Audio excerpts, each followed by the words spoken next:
objek kajian antropologi yang nanti akan dipelajari atau dikumpulkan datanya itu memiliki sifat yang sangat spesifik. Kehidupan sosial sebagai objek kajian manusia itu punya sifat keberadaan yang sangat spesifik yang berbeda dengan objek kajian ilmu alam.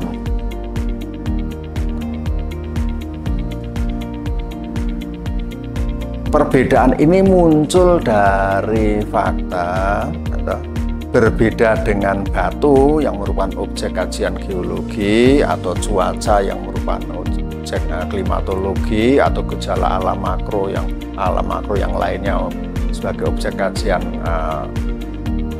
fisika atau kimia. Manusia yang menjadi objek material dari kajian antropologi ini bisa berpikir. Kalau batu kan tidak bisa berpikir,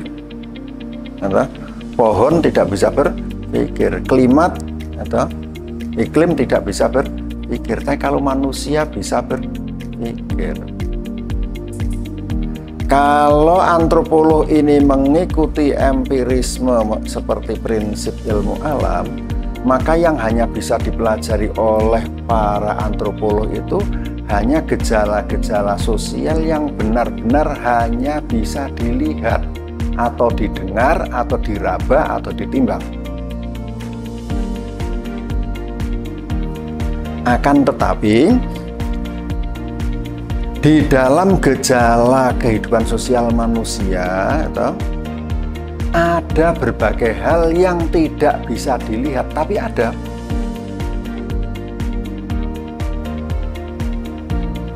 Dan ada juga hal yang tidak bisa dilihat, tidak bisa dipegang, tapi bisa dimengerti.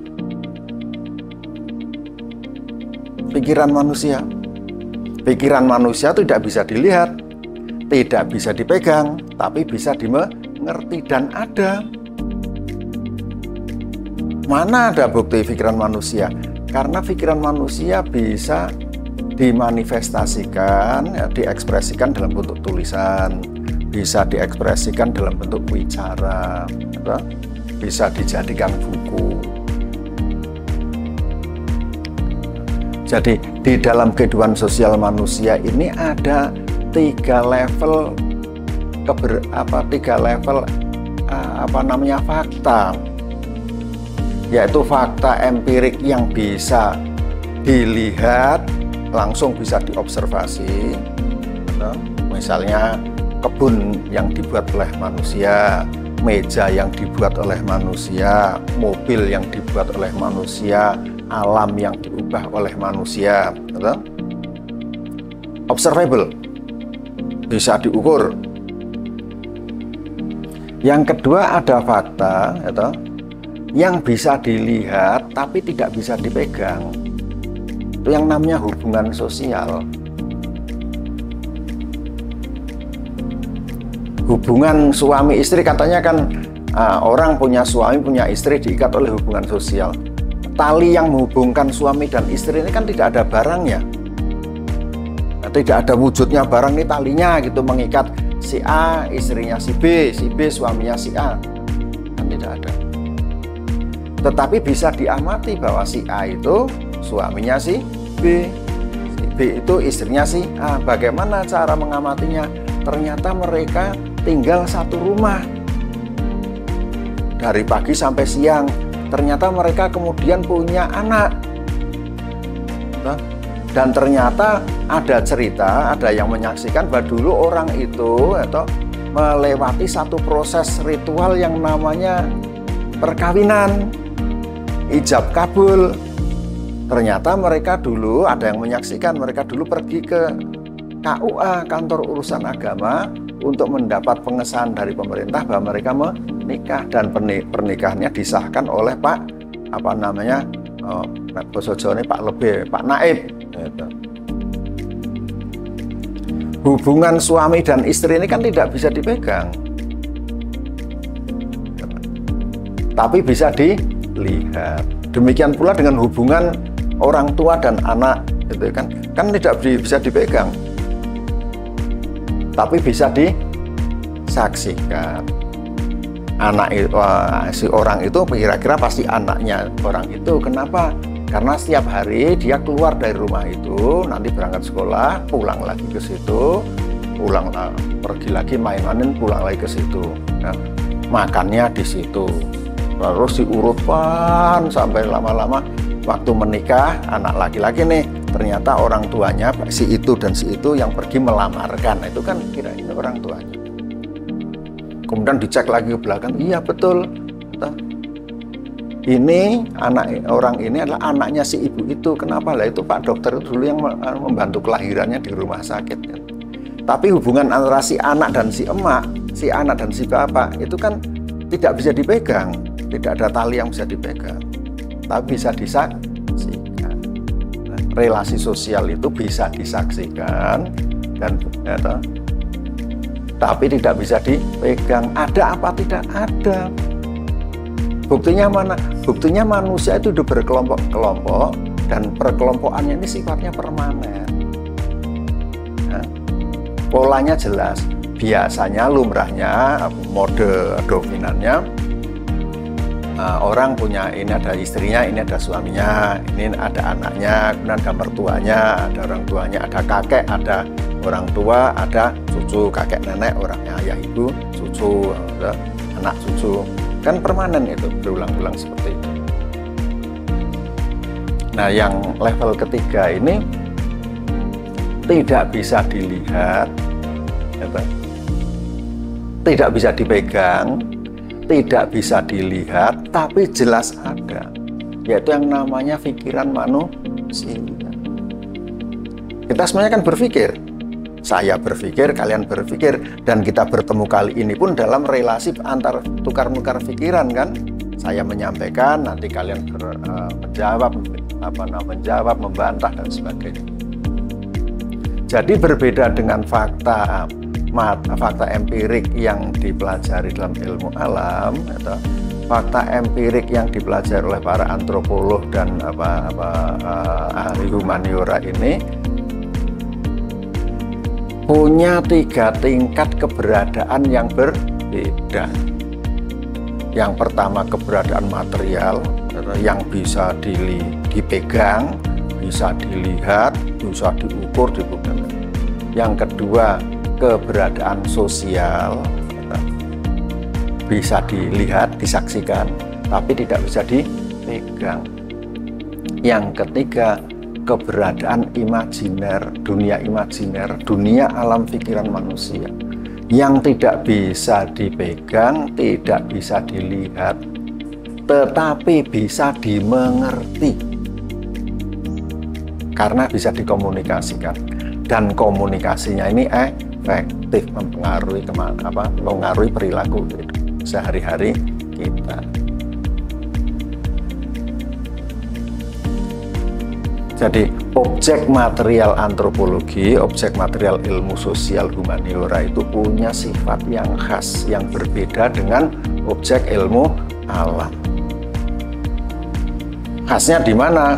Ya, objek ilmu alam tidak bisa memikirkan diri mereka sendiri, ya, karena umumnya bukan objek yang bisa berpikir. Manusia bisa. Nah, objek ilmu alam atau eksistensinya hanya ada pada level material, bisa dilihat, bisa diukur, bisa ditimbang.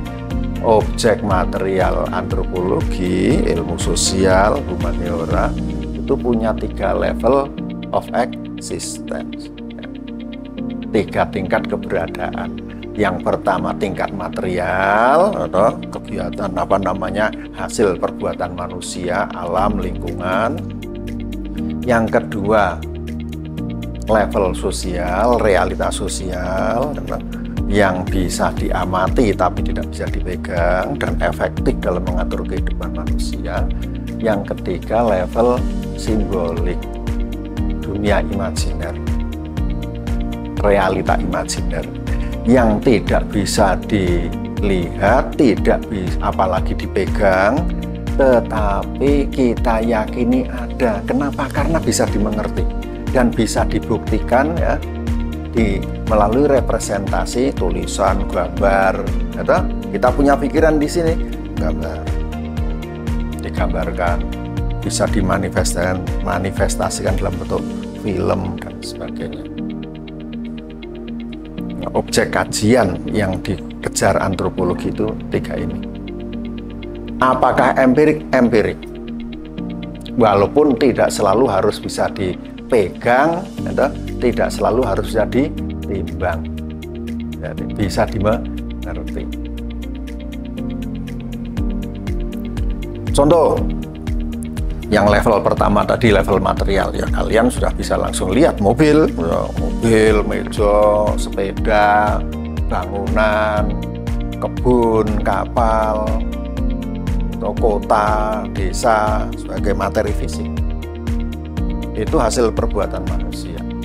Itu bagian dari kajian antropologi.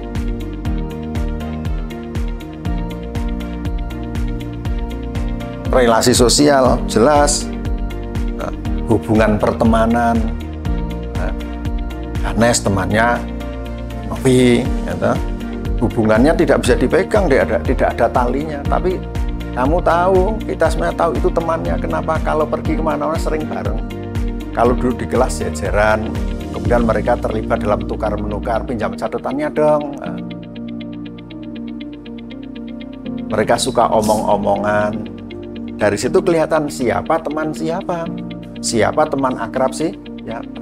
Dan di sini relasi pertemanan, walaupun tidak ada tali yang menghubungkan, bisa kita lihat bahwa tingkat pertemanan satu orang dengan orang-orang yang lain itu bisa beragam, ada gradasinya.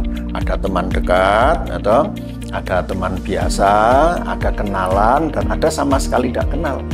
Bahkan bisa negatif. Nah, saya nggak senang dengan orang itu, lawan. Ya kan, talinya tidak ada, tapi kita bisa mengatakan tali persahabatan, tali perkawanan sebagai metafor bahwa kedua orang itu terikat. Apa yang mengikat orang itu di dalam relasi sosial? Teorinya banyak. Salah satu teori dasar yang menerangkan hal ini adalah karena orang itu terlibat dalam pertukaran. Jadi basis dari relasi sosial adalah pertukaran. Yang satunya tadinya tidak kenal, tidak ada hubungan, kemudian jadi kenal. Kenalan dong, siapa namamu? Namaku Hanes. Oh ya, saya Novi. Senang ketemu kamu. Ini bertukar pesan. Nanti bertukar catatan, atau ayo kita jajan, tak traktir, bertukar materi. Ini pertukaran informasi, atau pertukaran materi, pertukaran jasa. Aku bingung ya Nov, ini yang pertanyaan apa soal ujian yang itu jawabannya gimana? Oh, itu kira-kira jawabannya seperti ini. Itu kan bertukar informasi. Nah, relasi sosial dibentuk oleh pertukaran. Dan selama ada pertukaran, di situ relasi sosial berlangsung. Yang ketiga, dunia imajiner tadi atau realita imajiner, alam pikiran manusia. Ada apa tidak alam pikiran manusia? Ada. Bagaimana kita tahu itu ada? Karena semua orang merasakannya, semua orang berpikir. Kemudian pikiran manusia itu bisa dimengerti oleh orang lain lewat kata-kata, lewat buku, lewat gambar, bisa dikomunikasikan. Dan pikiran manusia ini ternyata efektif membentuk kehidupan manusia. Jadi walaupun barangnya tidak kelihatan, tidak bisa dipegang, tapi kita yakini ada. Kenapa? Karena kita semua mengalami. Pengalaman kita, pikiran kita, bisa dikomunikasikan. Dan pikiran kita, pikiran manusia ini efektif membentuk perilaku manusia, menimbulkan konsekuensi.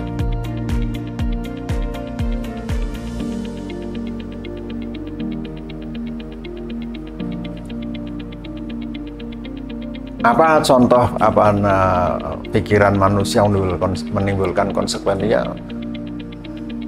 Contohnya ya banyak, ya paling gampang ya misalnya ini pakaian saja. Kita berpakaian ini kan bukan karena semata-mata karena material dingin gitu kan, ayo pakai baju supaya anget gitu kan. Tapi karena konsep dalam bahasa Jawa saru, tidak bagus, tidak elok kalau manusia kemana-mana tidak pakai pakaian, ya kan? Nah, oleh karena adanya pikiran saru nek orang nganggo klambi, saru kalau tidak elok kalau tidak berpakaian, maka orang Jawa berpakaian. Dan belum cukup di situ, itu tidak cukup.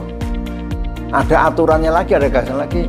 Kalau mau tidur boleh berpakaian santai, sarungan baik untuk boleh, gitu. Tapi kalau mau ketemu dengan tamu, pakaiannya harus seperti ini. Kalau mau jagong manten, pakaiannya yang seperti ini. Kalau mau pergi macul ke sawah, pakaiannya seperti itu. Ada di alam pikiran. Kemudian dipraktekkan dalam praksis sehari-hari. Lah, apa benar pikiran itu efektif dan mengatur? Ya coba saja dibuktikan. Kalian pergi jagong manten dengan pakaian seperti mau pergi ke kebun atau ke sawah. Apa yang terjadi? Nanti kalian akan merasa tidak nyaman karena semua orang berpakaian bagus, rapi, kamu pakaiannya pakaian yang kusut atau tidak terlalu bersih, atau asal pakai saja, yang penting melindungi kaki tidak terkena duri, melindungi lengan dan punggung tidak terkena panas matahari. Nanti jadi omongan, pergi jagong kok seperti mau pergi ke kebun, tidak bagus itu, tidak pas itu, harusnya pergi jagong seperti tidak pakai pakaian. Dari realita imajiner, pikiran manusia itu secara efektif mempengaruhi perilaku kita.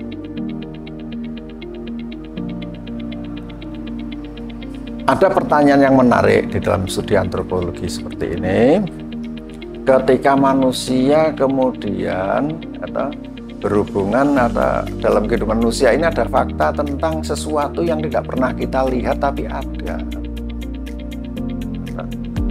Misalnya tuyul atau babi ngepet, setan, bisa tidak dipelajari secara antropologi tuyul itu? Bisa. Tuyulnya itu ada benar apa tidak?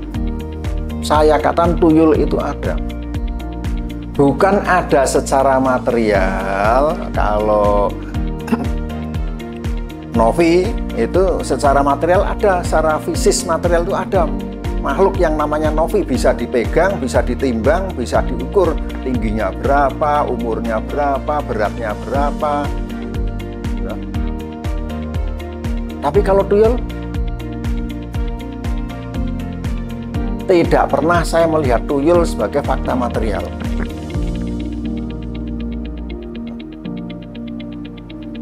Lantas bisa tidak dipelajari dalam antropologi? Bisa. Kenapa bisa? Karena tuyul ini ada sebagai fakta mental, ada dalam realita imajiner manusia. Sehingga memunculkan pembicaraan, wah si Hanes itu orang tidak pernah kerja tapi kok kaya. Itu pasti pelihara tuyul. Perkara tuyulnya itu secara material ada apa tidak, ya. Ini tidak penting lagi.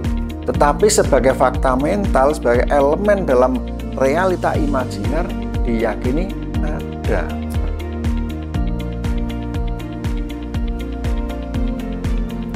Dan fakta mental, fakta realita imajiner tuyul ini efektif. Kemudian mengatur perilaku Hanes supaya dia tidak kaya-kaya amat di tengah masyarakat yang miskin. Kalau dia kaya sendirian lantas diomongin sama tetangganya, digosipin, saya ngingu tuyul. Konsekuensinya supaya tidak digosipin, supaya rukun, ya dia tidak tampil sebagai orang yang kaya-kaya amat. Kalau punya kekayaan yang mungkin disembunyikan, disimpan di mana, tapi tidak tampil Jadi apakah tuyul itu bisa dipelajari dalam antropologi? Bisa, walaupun keberadaan secara material tuyul tidak bisa dibuktikan. Tapi keberadaan tuyul sebagai fakta mental, sebagai elemen di dalam realita imajiner manusia bisa ditunjukkan. Buktinya ono filmnya, ono komike, ada gosipnya, dan semuanya ini ngefek dalam kehidupan manusia. Tuyul ini hanya satu contoh saja dalam realita imajiner, atau contoh realita imajiner satu. Yang lainnya bisa kalian cari sendiri. Selesai dulu.